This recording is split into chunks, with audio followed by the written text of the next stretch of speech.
Okay, we're here with Chris Cormier doing an interview for his website so we can have more content on there.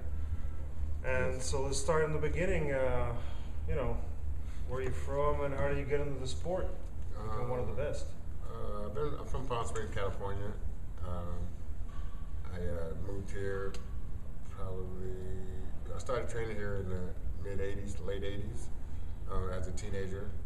And I find myself coming here to goals after a teacher of mine thought I should try bodybuilding. So she gave me some advice to go to the local competition. And when that just kind of sparked my interest more when I saw Mike Christian as a Mr. California at the time, 1983.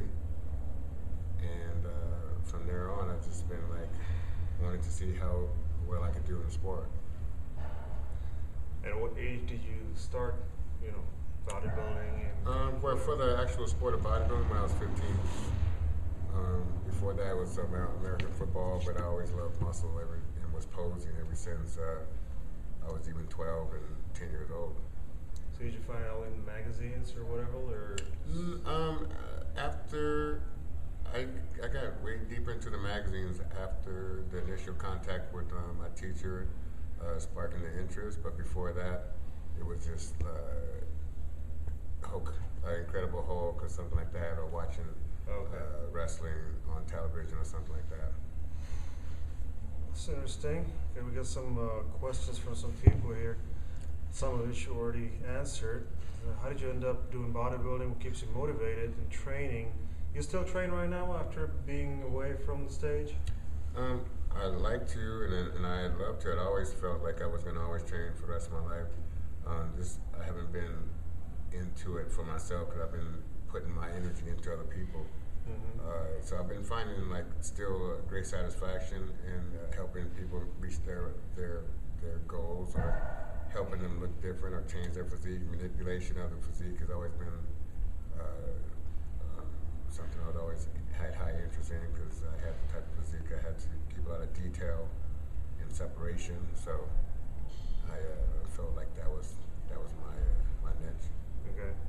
In the beginning, when you started, what did you start doing competitive-wise? Like teenage shows or locals or teenage nationals? Or how did it roll? Started from the bottom. I went from learning posing, learning what to do on stage, and I just wanted to learn the different aspects it takes to make a good bodybuilder. So I just kind of just broke up the different aspects that make a bodybuilder and try to master those sections that from posing, the diet, try to get a good understanding about the different foods and how it affects your body. And then I wanted to be a master on the stage. I did 7 competitions in a row as a teenager when I was 18 because I felt like I needed to be a stage general. I need to know what to do up there. And to do so, I needed the time on stage, whether I placed or not, great. But I won all those shows, and I believe the first or second in all my teenage competitions. And then once that all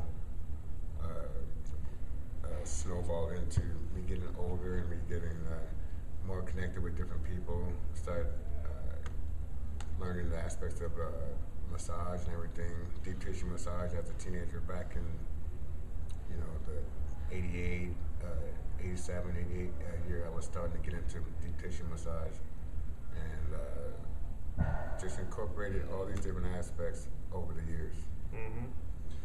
And you ended up being very successful now. As a question, finished in the Arnold Classic 6 times, a runner-up. How do you see it now, and how many titles do you think you should have won? And what's your feeling? It's no telling how many titles I should have won. I did feel I was the best man in the competition numerous of times that I was either second, sometimes third. I felt like some of the Arnold Classics, like with Flex Wheeler, I thought I kind of bested him in that show as I did the 7 days. You won the Ironman week earlier. Yeah, and the 7 days before then. That's my opinion. I'm kind of honest with myself about that. If I feel like I'm the best or I got beat. The next year with Ronnie, I felt like it was a lot closer than he would have liked, I'm sure.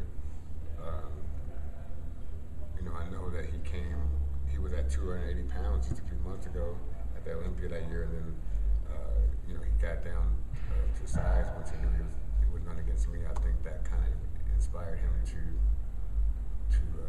want to take the challenge of winning the Arnold Classic also as a Mr. Olympia. But going in, I didn't think I had much chance against the Mr. Olympia, like he's going to lose his title at the Arnold. So it went from there to Jay, and then I had a few 3 in a row with Jay.